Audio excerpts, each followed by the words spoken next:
उत्तराखंड का बुलेटिन देख रहे हैं आप। मैं हूं आपके साथ नेहा दुबे। केंद्र सरकार के बजट के बाद उत्तराखंड सरकार आने वाले समय में भी अपना बजट पेश करने जा रही है। बता दें आपको कि पिछली बार बजट पेश करने से पहले सरकार ने आम जनता और पब्लिक से राय मांगी थी।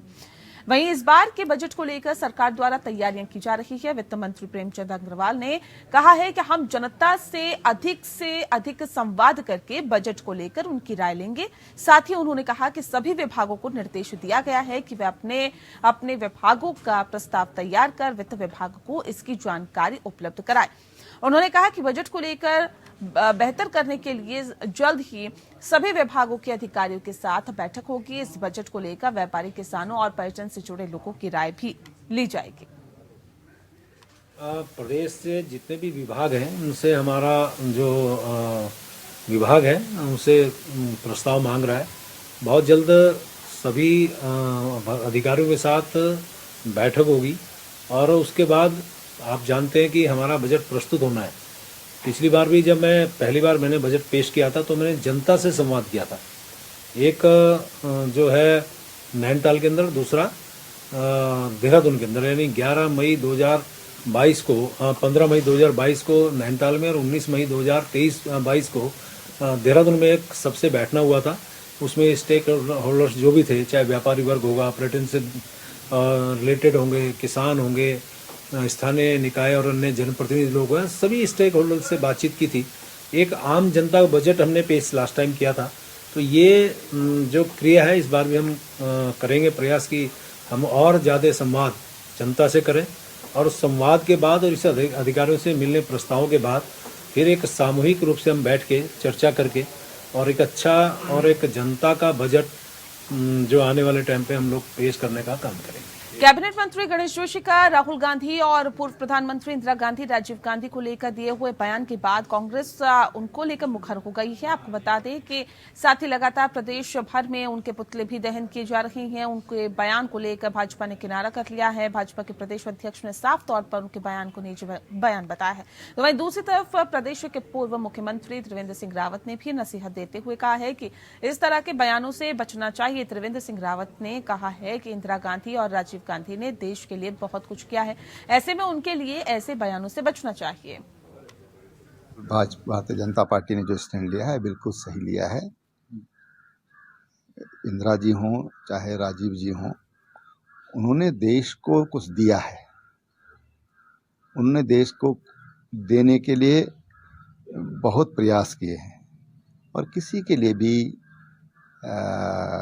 ऐसी भाषा कोई भी हो, मैं समझता हूँ कि उचित नहीं है। एक लोकतंत्र का भी तकाजा है और एक भारत की संस्कृति का भी हिस्सा है कि कोई भी जब नहीं रहता, जब जीवित नहीं होते हैं तो उनकी विचारधारा के आधार पर तो आलोचना हो सकती है, लेकिन व्यक्तिगत उनके बारे में उनकी आलोचना नहीं की जाती है, कम से कम उनकी बुराई नहीं की जाती है। दूसरी बात कि हम लोकतांत्रिक व्यवस्था से चुनकर आए हुए लोग हैं और लोकतंत्र में मत भिन्नता हो सकती है।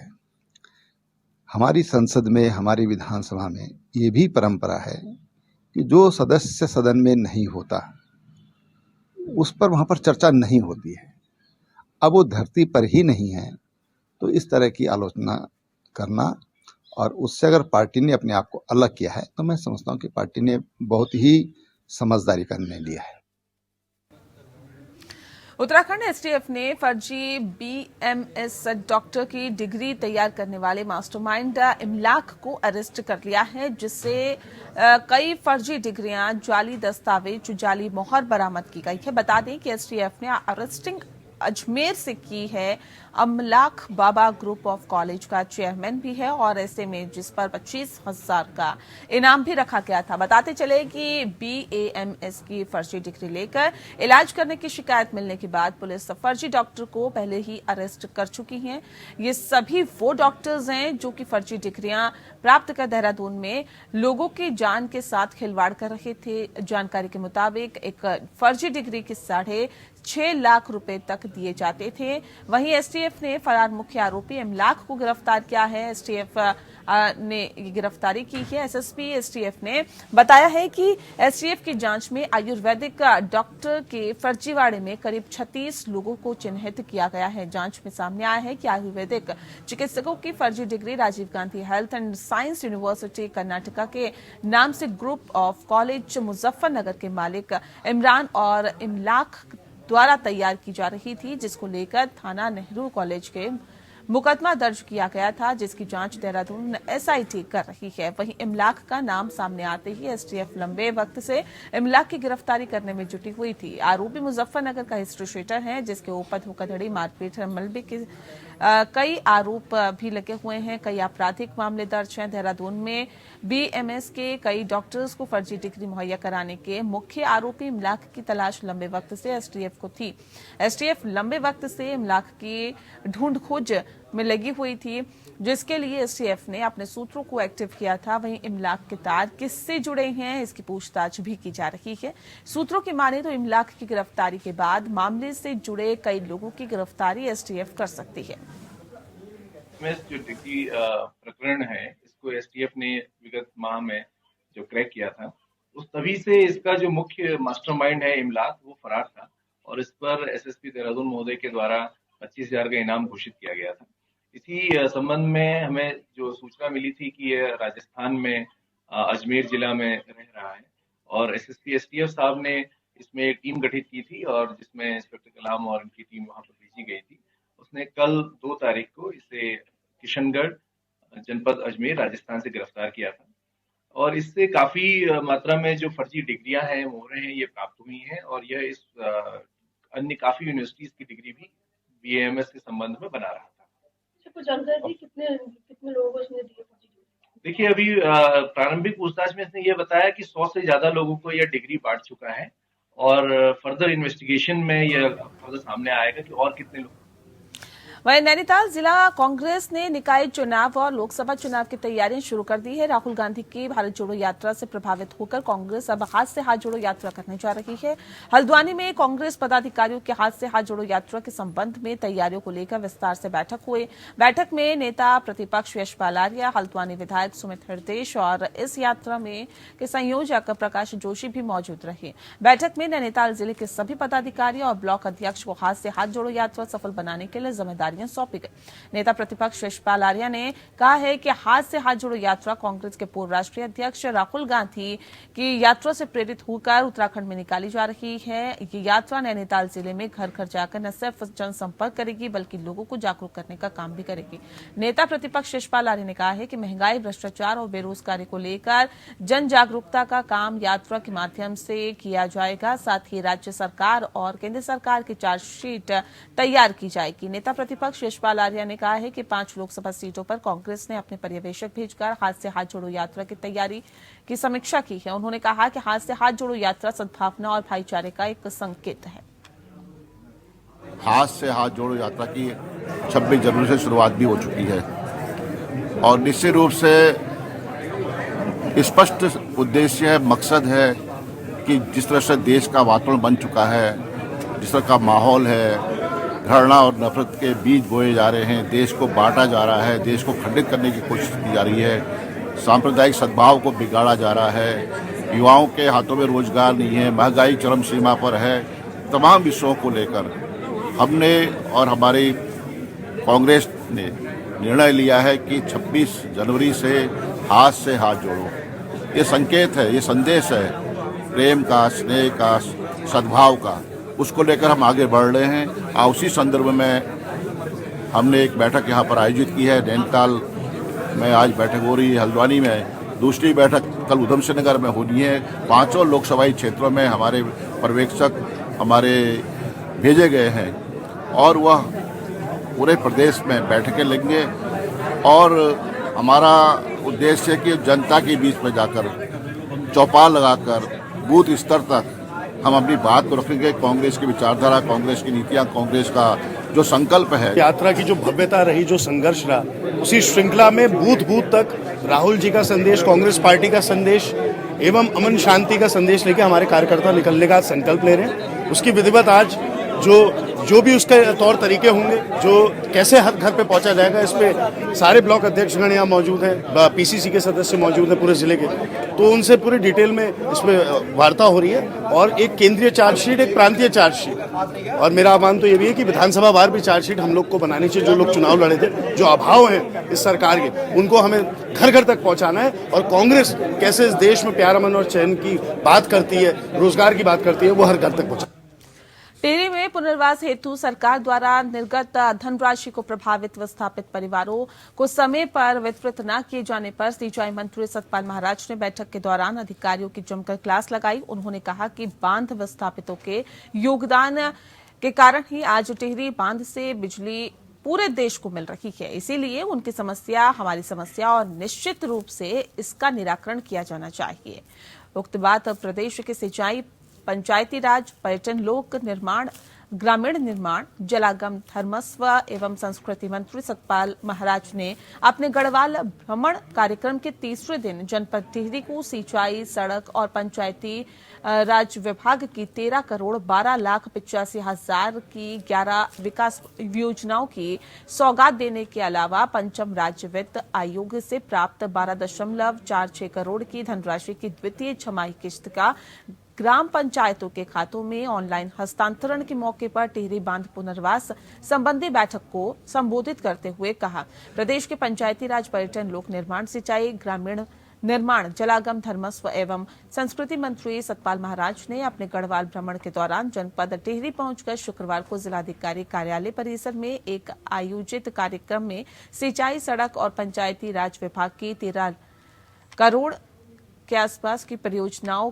की सौगात देने के अलावा पंचम राज्य वित्त आयोग से प्राप्त 12.46 करोड़ की धनराशि की द्वितीय छमाही किस्त का 1034 ग्राम पंचायतों के खातों में PFMS के माध्यम से 1 क्लिक द्वारा हस्तांतरण भी किया।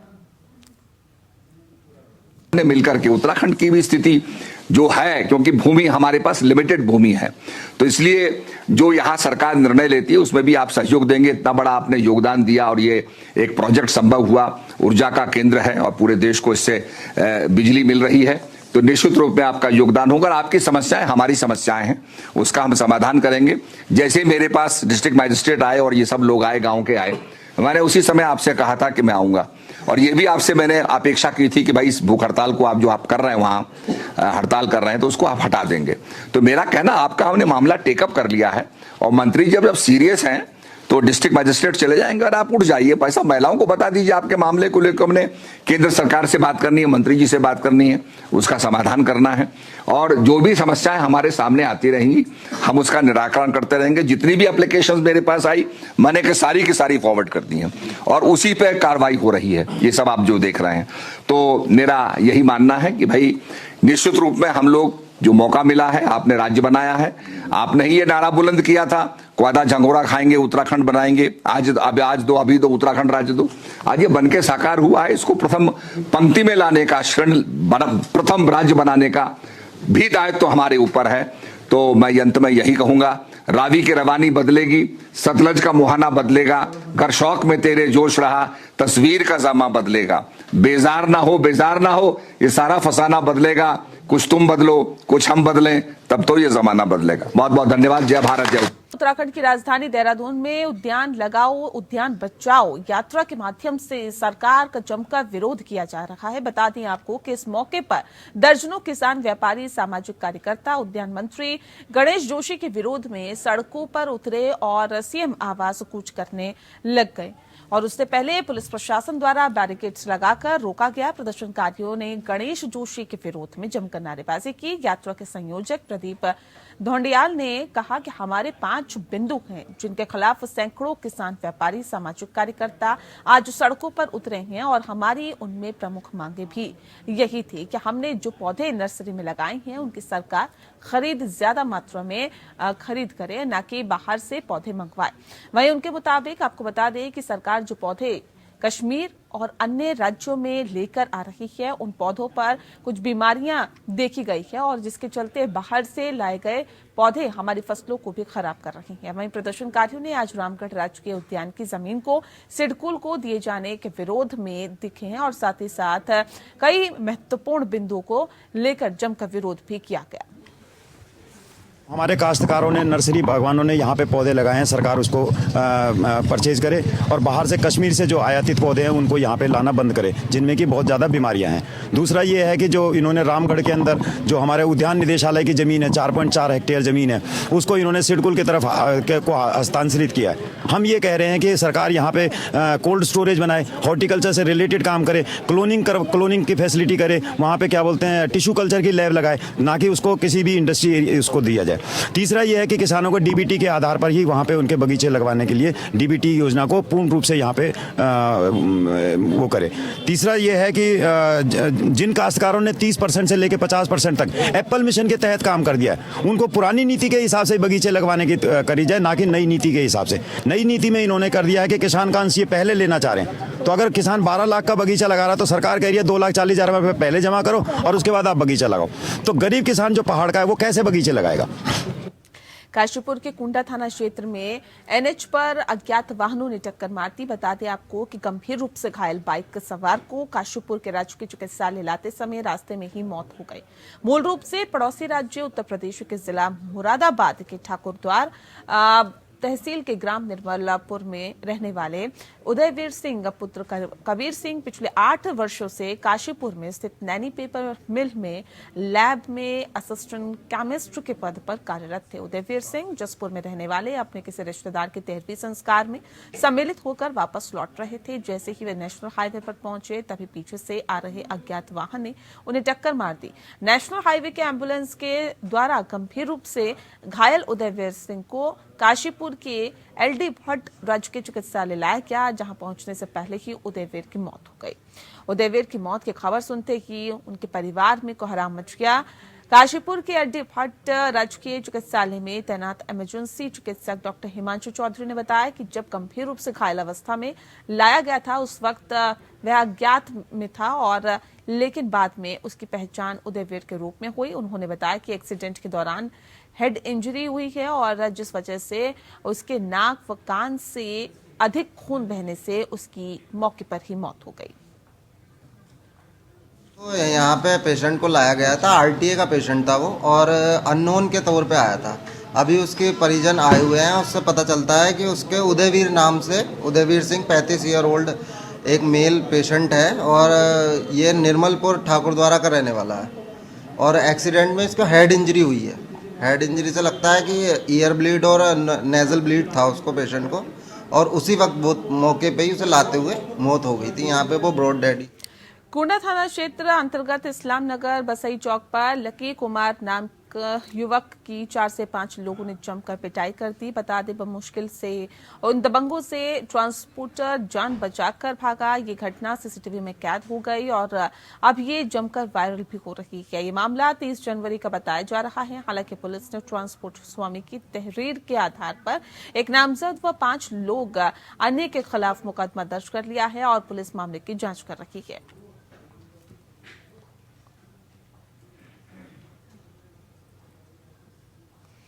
पटवारी भर्ती पेपर लीक कांड के बाद जूनियर इंजीनियर भर्ती पेपर लीक मामला सामने आया है, जिसके बाद उत्तराखंड लोक सेवा आयोग के लिए नई मुसीबत खड़ी हो गई है। पटवारी पेपर लीक मामला चर्चा में आने के बाद जून 2022 में हुई जूनियर इंजीनियर भर्ती की परीक्षा में भी धांधली की शिकायतें मिल रही थी, जिसके बाद मुख्यमंत्री पुष्कर सिंह धामी ने पटवारी पेपर लीक मामले की जांच कर रही एसआईटी को जांच के आदेश दिए थे। एसआईटी की जांच में जूनियर इंजीनियर भर्ती का भी पेपर लीक होना पाया गया था, जिसके बाद एसआईटी ने कनखल थाने में 9 लोगों के खिलाफ केस दर्ज करा दिया। चौंकाने वाली बात यह है कि जूनियर इंजीनियर पेपर लीक मामले में लोक सेवा आयोग के ही दूसरे अनुभाग अधिकारी संजीव कुमार समेत 9 लोगों पर भी केस दर्ज किया गया, जबकि निलंबित अनुभाग अधिकारी संजीव चतुर्वेदी पटवारी पेपर लीक कांड में भी आरोपी है। जूनियर इंजीनियर भर्ती पेपर लीक का मामले में हरिद्वार के मंगलौर क्षेत्र के एक भाजपा नेता संजय धारीवाल पर भी केस दर्ज हुआ। संजय धारीवाल पर अभ्यर्थियों को लीक पेपर मुहैया कराने के आरोप लगे हैं। परीक्षा को लेकर कुछ शिकायतें माननीय मुख्यमंत्री जी को प्राप्त हुई थी, जिसका संज्ञान लेते हुए उनके द्वारा इसमें विस्तृत जांच के आदेश दिए गए थे। इसकी जांच जो है एसआईटी हरिद्वार द्वारा की जा रही थी। प्रथम दृष्टया इसमें कुछ ऐसे साक्ष्य है जो इस परीक्षा में कहीं न कहीं चूक की ओर इंगित कर रहे थे, जिससे शासन को तत्काल अवगत कराया गया, जिस पर माननीय मुख्यमंत्री जी द्वारा मुकदमा दर्ज करके सख्त कार्रवाई के निर्देश प्राप्त हुए, जिसके क्रम में आज थाना कनखल पर विभिन्न धाराओं में मुकदमा दर्ज कर लिया गया। पौड़ी में कंडोलिया से किंकालेश्वर मोहल्ले जाने वाली सड़क पर बना लैंडस्लाइड जोन अब सक्रिय होकर बड़े खतरे के संकेत दे रहा है। बता दें कि दरअसल 2 साल पहले यहां पर सड़क चौड़ीकरण का कार्य किया गया था, जिसके बाद रखी गई सुरक्षा दीवार कुछ समय पूर्व ही ढह गई, जिसके बाद से ही इस लैंडस्लाइड जोन से पत्थर और मिट्टी लगातार दरक रही है, जो कि राहगीरों के लिए तो खतरा बना हुआ है। साथ ही साथ लैंडस्लाइड जोन सड़क के नीचे बसे मोहल्ले के लिए भी खतरा बढ़ रहा है।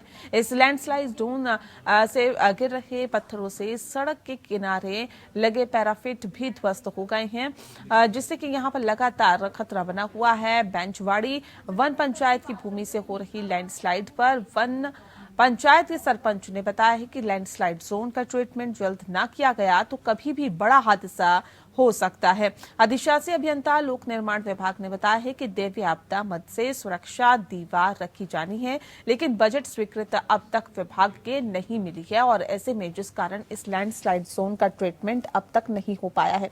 वित्तीय स्वीकृति मिलते ही सुरक्षा दीवार रखकर इसका ट्रीटमेंट किया जाएगा।